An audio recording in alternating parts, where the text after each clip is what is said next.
امروز قرار روایت یک عروس و مادر شوهر رو بشنوید که عاقبت فوق‌العاده تلخی براشون رقم میخوره. به کانال کریمینال شادوز خوش اومدید و اگر مخاطب پرونده‌های جنایی هستید این ویدیو رو از همین پایین لایک کنید و تا آخر این پرونده با من باشید.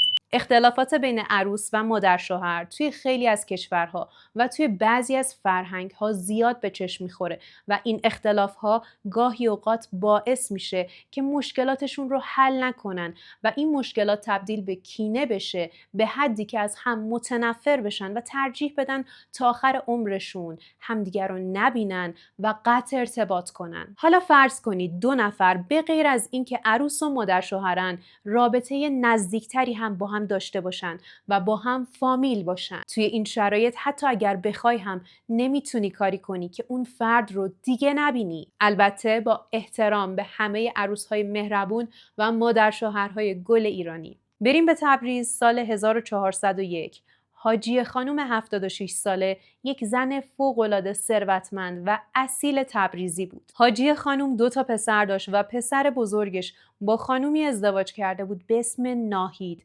ناهید در واقع یکی از اقوام حاجیه خانم بود. حاجیه خانم زن عموی ناهید بود و ناهید 20 سال پیش با پسر عموی خودش ازدواج کرده بود و از سالها پیش مادر ناهید در رابطه با حاجیه خانم مدام پیش دخترش بدگویی میکرد و این بدگویی ها باعث شده بود ناهید ذهنیت فوق‌العاده بدی نسبت به زن عموی خودش که الان مادر شوهرشه پیدا کنه. دل خوشی از حاجیه خانم یعنی مادر شوهرش نداشت و از طرفی به جاری کوچکترش مدام حسادت میکرد و سر کوچکترین چیزها توی خانواده یک بحث بزرگ درست میکرد و دعوا راه مینداخت. از نظر مالی به پسرهاش میرسید، اما ناهید یک عروس زیاده خواه بود که توقع داشت حاجیه خانم هر ملک و مالی که داره به نام پسر بزرگترش یعنی شوهر ناهید بکنه، چون عقیدش بر این بود که پسر بزرگ خانواده یعنی شوهر ناهید به شدت به خانوادهش خدمات داده، بهشون رسیدگی کرده، براشون زحمت کشیده و این خانواده قدر زحمات شوهرش رو نمیدونن. از طرف دیگه ناهید به این افتخار میکرد که اولین نوه پسری رو اون به دنیا آورده که یک نوزاد پسره. رابطه عاطفی ناهید و همسرش خیلی جالب نبود. رابطهشون به شدت طی این سالها سرد شده بود، اما این رو به هیچ عنوان به فامیل و خانواده هاشون بروز نمیدادن و توی جمع خانوادگی به شدت با هم گرم رفتار میکردن. اما همه اینها صرفاً برای حفظ ظاهر بود. پسر ناهید هم مثل خیلی از بچه‌ها توی بعضی از درس‌هاش ضعیف بود، مخصوصاً توی شیمی. برای همین ناهید به این فکر افتاده بود که براش یک استاد شیمی پیدا کنه تا توی خونه بهش به صورت خصوصی شیمی تدریس کنه. استاد شیمی رو پیدا میکنه و با رفت آمدهای هوشنگ استاد شیمی پسرش به خونه یک باب جدید بین این دو نفر باز میشه. به مرور به هم احساس پیدا میکنن و پیامهاشون از حالت هماهنگی ساعت کلاس‌های شیمی یا پرداخت حقوق استاد تبدیل میشه به دل و قلوه دادن. هوشنگ یک مرد مجرد بود، اما قبلا 2 بار ازدواج کرده بود و جدا شده بود. درآمد زندگیش از تدریس شیمی و مسافرکشی بود. از طرفی یک بدهی بزرگ داشت که برای پرداخت این بدهی باید 2 شیفت کار میکرد، هم تدریس خصوصی توی منازل هم تدریس توی مدارس. توی اوقات فراغتش هم مسافرکشی میکرد. تنها داراییش یک پژو پارس سفید بود و ناهید در رابطه با همه این مسائل با خبر بود و نمیذاشت به هوشنگ بد بگذره. تمام هزینه‌هاش رو پرداخت میکرد، از پسنداز خودش، از پول تو جیبی که از شوهرش میگرفت. در واقع داشت معشوقه خودش رو از نظر مالی، احساسی و جنسی تأمین میکرد. جالبه که هوشنگ به شدت دلش میخواست مهاجرت کنه، اما مهاجرت کردن پول میخواست که اون آهی در بساط نداشت. از طرف دیگه نمیتونست از معشوقه متأهلش دل بکنه و تنهایی بره. اما یه روز دلشو به دریا میزنه، میره پیش ناهید و باهاش صحبت میکنه و بهش میگه من واقعا دلم میخواد مهاجرت کنم. ناهید خیلی رک و راست، آب پاکی رو میریزه رو دستش و بهش میگه من چنین پولی ندارم که بخوام بهت قرض بدم. داشتمم بهت نمیدادم. چجوری بذارم تک و تنها پاشی بری یه کشور دیگه؟ اگر داشتم خودمم باهات می اومدم و دیگه هیچ وقت به این زندگی بر نمیگشتم. چون تو عشق واقعی زندگی منی و من تو زندگی با پسر عموم سوختم. همچنین ادامه میده ما سالهاست با هم رابطه‌ای نداریم. حتی جامون رو جدا کردیم و برای حفظ ظاهر پیش فامیل داریم زندگی میکنیم. البته که این حرفهای مشترک بین تمام متأهلینیه که قصد خیانت کردن دارن و میخوان یک رابطه جدید رو شروع کنن و تلاش میکنن خودشون رو یک آدم مظلوم نشون بدن تا طرف مقابل توی این خیانت همراهیشون کنه. یک هفته بعد ناهید به هوشنگ مسیج میده و بهش میگه بعد از اینکه کلاست با پسرم تموم شد با ماشین برو سر کوچه، من به بهانه خرید کردن از خونه میام بیرون، سر کوچه منتظرم باش، کار مهمی باهات دارم. بعد از اینکه ناهید سوار ماشین هوشنگ میشه بهش میگه یک فکر فوق‌العاده دارم که اگر اجراش کنیم پول مهاجرت کردنمون جور میشه و میتونیم با هم دیگه مهاجرت کنیم و دیگه بر نمیگردیم. هوشنگ هم ذوق زده بود هم شوکه شده بود چون پولی که نیاز داشتن مبلغ کمی نبود. حدوداً $400,000 نیاز داشتن، هم برای اخذ اقامتشون توی یک کشور دیگه هم برای هزینه‌های خودشون. و جالبه بدونید توی سال 1401 میانگین قیمت دلار یه چیزی حدوداً بین 27 تا 35 تومن بوده. ناهید فکری که توی سرش بود رو به هوشنگ میگه و با هیجان منتظر بود تا واکنش هوشنگ رو ببینه. اما هوشنگ منمن کنان بهش میگه جدی بدزدیمش؟ انتظارش رو نداشت که ناهید پیشنهاد دزدیدن ثروتمندترین فرد خانواده شوهرش رو یعنی حاجی خانوم رو به هوشنگ بده. در واقع زنموی خودش. ناهید بهش میگه ارثیه شوهر من سالهاست زیر دست این زنه و نه این باغ و خونه و ملک و میفروشه به ما بده نه به ناممون میکنه و هر وقتم حرف از ارثیه میشه میگه هر وقت مردم بین خودتون تقسیم کنید. در صورتی که شوهر من پسر بزرگ این خانواده است. زحمت‌هایی که این پسر برای خانواده‌اش کشیده هیچ کدوم به چش افراد خانواده نیومده و باز هم ازش توقع دارن. دیگه وقتش سهممون رو بدن. بیا حاجی خانومو بدزدیم و با گروگان گرفتنش مبلغ 15 میلیارد معادل $500,000 از پسرهاش بگیریم. بالاخره مجبور میشن 2 تا 3 تا از اون ملک ها رو بفروشن، پولش رو به ما بدن و بعد با خیال راحت مهاجرت میکنیم به روسیه و دست پلیس به هیچ عنوان دیگه به همون نمیرسه. زندگی مشترکمون رو اونجا شروع میکنیم. هوشنگ که یک عمر طعم فقر رو چشیده بود، شرافت و انسانیتش و عزت نفسش رو زیر پا میذاره و به خاطر این پیشنهاد وسوسه میشه و دست همکاری به ناهید میده. یک برنامه ریزی بی عیب و نقص انجام میدن و ناهید تمام طلاهاش و پسنداز و سپرده‌هاش رو میذاره وسط برای اینکه شروع کنن اقامت روسیه رو بگیرن و اینجوری خیالشون راحت باشه که حداقل نصف راهو رفتن و بعد از اینکه نقششون رو عملی کنن فقط از کشور خارج میشن. حاجی خانوم زن سرحالی بود. با اینکه 76 سالش بود هر روز روزی 1 ساعت از خونه خارج میشد.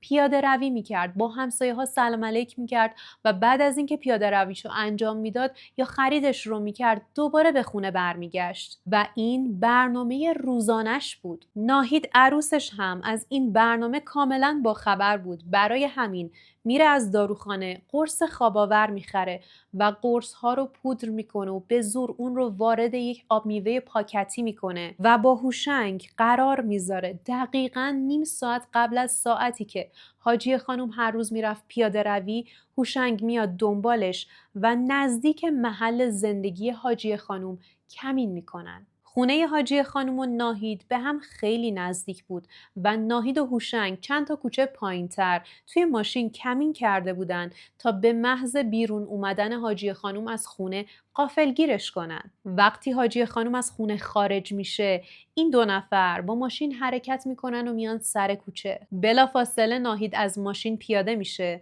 با زنموش احوال پرسی میکنه و بهش میگه ایشون استاد شیمی 90 توی خونه کلاس داشتن، کلاسشون تموم شد، منم میخواستم برم خرید، ایشون محبت کردن، منو تا یه جایی میرسونن. زنمو شما که میخوای بری پیاده روی، خب بیا با هم بریم خرید، من که میخوام خرید کنم، شمام نظر بده. هم پیاده روی تو میکنی، هم توی خرید به من کمک میکنی. این بنده خدا خوشحال میشه و باور میکنه که عروسش انقدر مهربون شده که ازش برای خرید کردن نظر میخواد و داره بهش پیشنهاد میده با هم برن پیاده روی و به عروسش اعتماد میکنه و سوار ماشین هوشنگ میشه. بعد از حرکت ناهید آب میوه‌ای که از قبل آماده کرده بود رو به مادر شوهرش میده و مادر شوهرش با اکراه چند قلپی از اون آب میوه رو میخوره. اما برای اینکه دارو اثر کنه و بخوابه و متوجه نشه دزدیدنش، باید اون آب میوه رو کامل میخورد. هوشنگ از تبریز خارج شده بود و به سمت جاده های اطراف تبریز حرکت میکرد. ناهید هم دیگه خسته شده بود از اصرارهایی که به مادر شوهرش کرده بود بابت خوردن اون آب میوه و داشت به زور متوسل میشد و اون آب میوه رو به زور به خورد مادر شوهرش داد و بعد از چند دقیقه داروها کم کم اثر میکنه. هوشنگ واقعا فکر میکرد قصد ناهید فقط دزدیدن مادر شوهرشه برای اخاذی از خانواده شوهرش و در نهایت اونا مجبور میشن چند تا ملک رو بفروشن و یه پول خیلی زیادی به رباینده های مادرشون بدن. اما ناهید از مادر شوهرش کینه قدیمی داشت، حرص داشت و قرار نبود به هیچ عنوان حاجی خانومو به این زودیا بفرسته پیش پسراش. قصد داشت عقده‌های چندین سالش رو سر این مادر شوهر خالی کنه، اما به وحشتناکترین شکل ممکن. بعد از اثر کردن قرص‌های حل شده توی آب میوه، حاجی خانوم الان نیمه هوشیاره. ناهید کنارش توی ماشین نشسته که ناغافل در کیفش رو باز میکنه و از توی کیفش یک پلاستیک بیرون میکشه و ناغافل اون پلاستیک رو روی سر حاجی خانوم میکشه. مادر شوهرش با وجود حس خواب‌آلودگی شدید تلاش میکرد این پلاستیک رو از روی سر و صورتش برداره تا بتونه راحت‌تر نفس بکشه. ناهید از هوشنگ میخواد ماشین رو سریعاً بزنه کنار جاده و بیاد کمکش کنه دستای حاجی خانوم رو بگیره تا انقدر تقلا نکنه. متاسفانه بعد از 2-3 دقیقه تلاش برای رهایی از دست ناهید، حاجی خانوم فوت میکنه. از طرفی ناهید به خانواده خبر داده بود که چند روزی قراره با دوستاش یک سفر زنونه بره. برای همین اون شب و روزهای بعدش هیچ کس نگران ناهید نشده بود، چون طبیعتاً میدونستن توی سفر با دوستاشه. به سمت خونه هوشنگ حرکت میکنن و قرار بود اون شب از شر جسد خلاص شن. به سمت جاده تبریز زنجان حرکت کردن و دنبال یه جایی میگشتن که بتونن به راحتی جسد رو اونجا دفن کنن، اما جایی رو پیدا نمی‌کنن که بی درد سر و بدون اینکه توجه کسی رو جلب کنه بتونن جسد رو یا اونجا رها کنن یا اونجا دفنش کنن. برای همین برمیگردن به آپارتمان هوشنگ. تصمیم گرفتن کار رو راحت‌تر کنن و دست و سر و پای جسد رو کاملا جدا کردن و توی 2 تا ساک مجزا گذاشتن و ساک‌ها رو به صندوق عقب ماشین منتقل کردن و به سمت جاده شمال حرکت کردن. تکه های جسد رو توی آستارا از بین بردن و هر تیکه رو یه جایی از جاده رها کردن و تنها قسمتی که از جسد باقی مونده بود جمجمه حاجی خانوم بود که ادعا میکنن اون رو توی یک چاله توی یک بیراهه انداختن و بعد هم سوار شدن و برگشتن آپارتمان هوشنگ. این 2 نفر در حال برنامه‌ریزی برای رفتن بودن و از طرفی قصد داشتن اخاذی کردنشون رو از 2 تا پسرهای حاجی خانوم شروع کنن. در همین حین پسر کوچیک حاجی خانوم چندین بار با مادرش تماس میگیره و متوجه میشه الان 2 روزه که مادرش هیچ تماسی رو جواب نمیده. برای همین تصمیم میگیره حضوری به خونه مادرش بره تا شرایط رو چک کنه، شاید مادرش مریض شده باشه یا اتفاقی براش افتاده. اما به محض اینکه به خونه میرسه متوجه میشه مادرش توی خونه نیست. برای همین سری میره سراغ همسایه ها و پیگیر مادرش میشه که آخرین بار مادرم رو کی دیدید؟ اما انگار هیچکس به یاد نمی آورد که آخرین بار حاجی خانم رو کجا و کی دیده. با ترس و نگرانی سراغ پلیس میره و برای مادرش یک پرونده مفقودی تشکیل میده.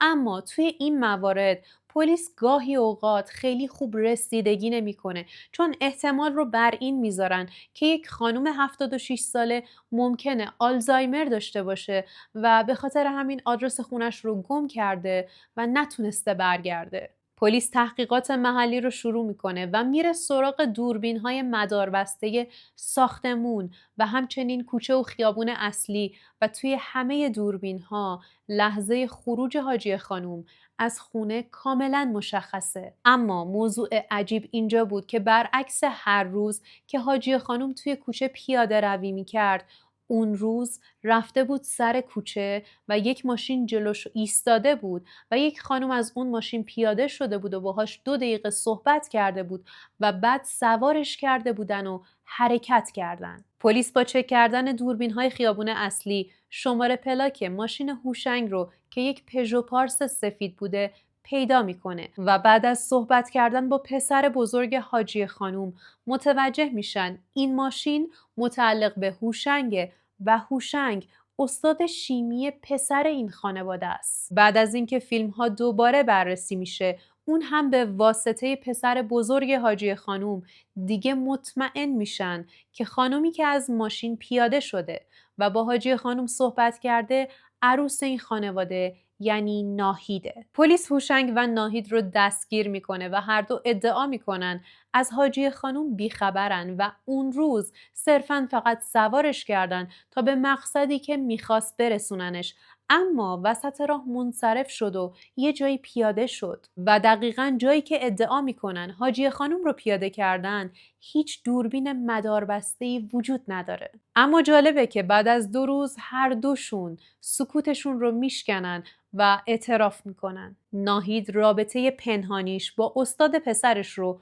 کامل برای پلیس توضیح میده و میگه ما قصد داشتیم از کشور خارج شیم و مهاجرت کنیم. چون هوشنگ دوست داشت مهاجرت کنه اما بدهی بزرگی داشت و به خاطر همین من بهش پیشنهاد دادم مادر شوهر من رو بدزدیم و بعد از خانوادش اخاذی کنیم تا بتونیم پول سفرمون رو، اقامتمون رو جور کنیم. و جالبه که ناهید به هوشنگ به هیچ عنوان نگفته بوده که قصد داره مادر شوهرش رو به قتل برسونه و صرفاً بهش گفته میخوام بدزدمش که به خاطر تو ازش اخاذی کنم. و بدتر از همه این بود که به جای اینکه هوشنگ شوکه شه و جلوی این عمل وحشتناک رو بگیره، خیلی حرفه‌ای با ناهید همکاری کرده. در نهایت دادگاه برای این 2 قاتل برگزار میشه و اولیای دم خواستار مجازات سختی برای قاتلین مادرشون بودن.